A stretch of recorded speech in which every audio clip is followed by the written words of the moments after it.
Charmant. Guillaume. Guillaume, qui est écrivain.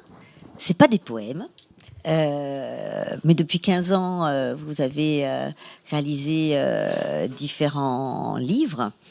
Et là, tout de suite, un tout dernier, Le long voyage de Farf.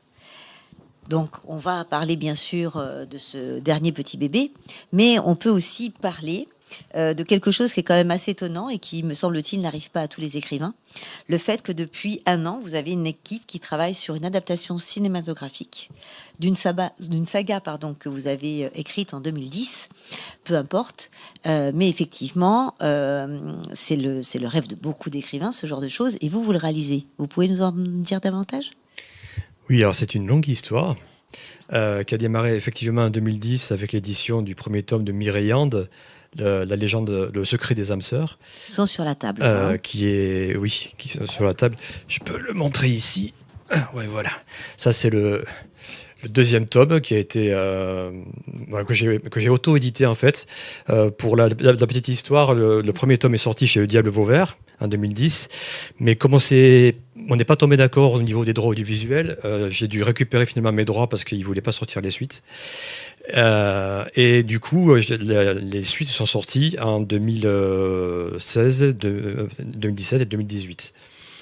Et la particularité que cette histoire a, c'est sa thématique, le fait de parler d'âmes sœurs et de les intégrer dans un monde imaginaire.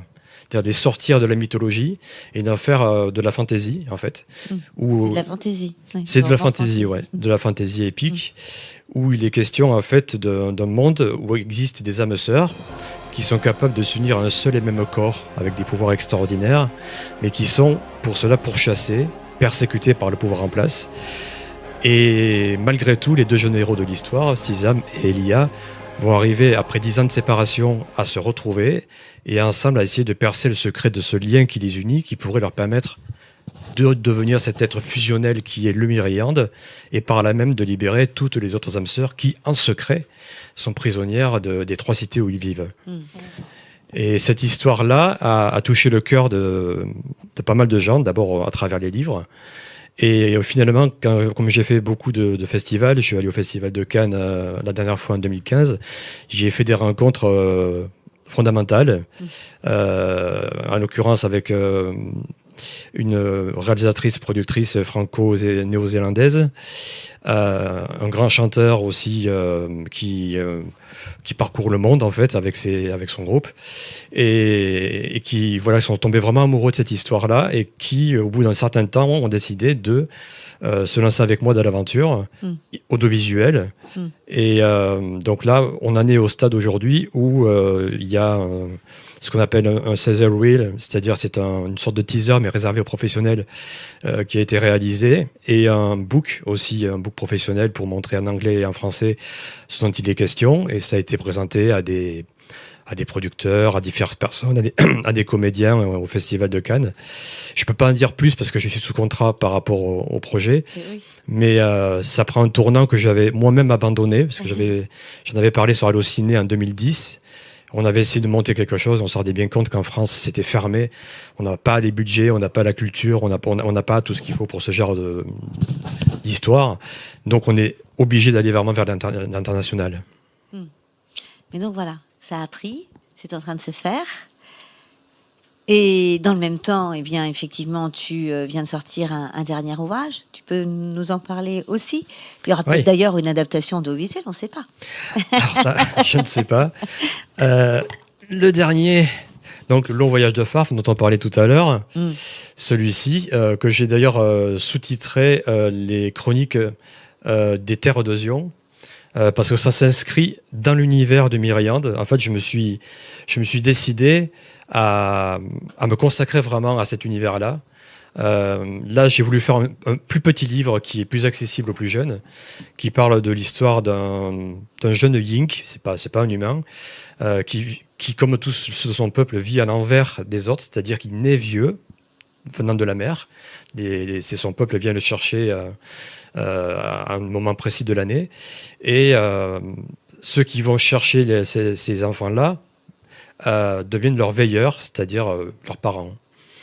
Et ce jeune phare va grandir petit à petit, il va apprendre un petit peu les notions de son monde et par certains biais que je ne peux pas raconter là, il va se retrouver obligé de partir dans un long voyage que tous les Yinks doivent faire pour prouver leur valeur auprès de leur peuple.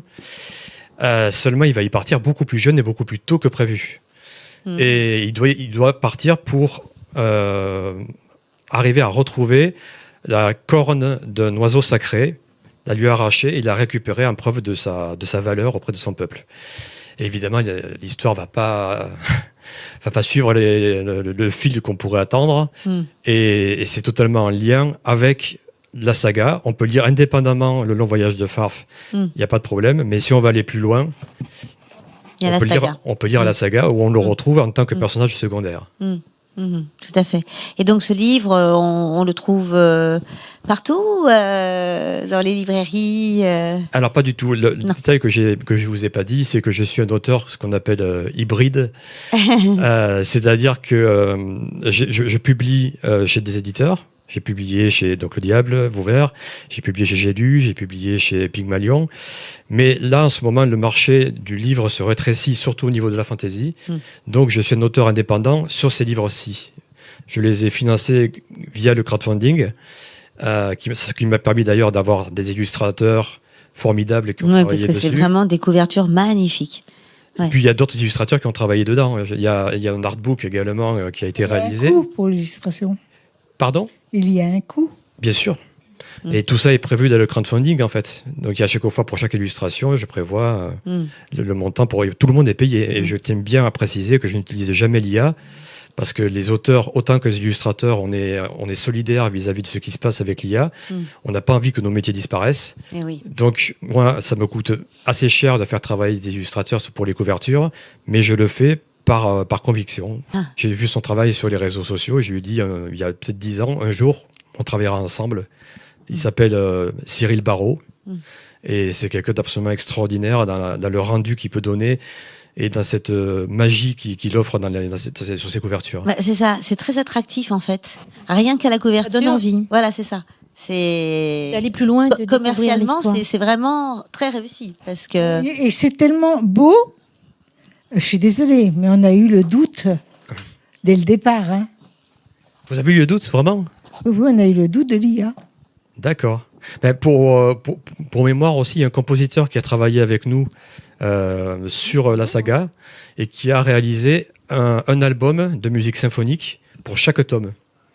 Donc on avait non seulement la musique et les illustrations et l'histoire à travers le texte. Donc finalement, on s'est dit à un moment, il ne manque plus qu'à le produire Exactement. en série ou pour le cinéma. Alors il n'y a rien qui est fait, hein, mais en tout cas, il y a le script qui va être réalisé d'ici quelques temps. Voilà, on a une production. Une production américaine ? Qu'est-ce que c'est la production ? Non, pour l'instant, on est français. Mais après, il y a une recherche de coproduction, il y a une recherche de studio. Tout ça va se faire sur le long terme. C'est un gros travail, c'est des gros budgets. Donc, voilà. Et puis, il faut aussi des têtes d'affiche. Sinon, c'est pas possible. On a des contacts, mais pour l'instant, je peux pas en parler. Ah non. On se souviendra. Guillaume Méric. Tom Cruise. D'accord. Donc, en fait, tes livres, on les achète de quelle façon ? Alors voilà. Alors ceux que je présentais ici, on peut les trouver sur mon site en ligne, myriande.fr. Alors c'est une orthographe un petit peu à coucher dehors. Hein. Je crois que j'ai été traumatisé par mon prénom où il y avait des lettres pas possibles. Donc Myriande, MYRIHANDES.fr, où il y a une boutique en ligne, on peut retrouver tous mes livres. Et sinon, pour les autres qui ne sont pas présents ici, on les retrouve chez leur éditeur, chez Pygmalion et chez J'ai lu. D'accord. Super. Merci beaucoup, Guillaume. Et on attend Merci avec beaucoup à vous. impatience ce film.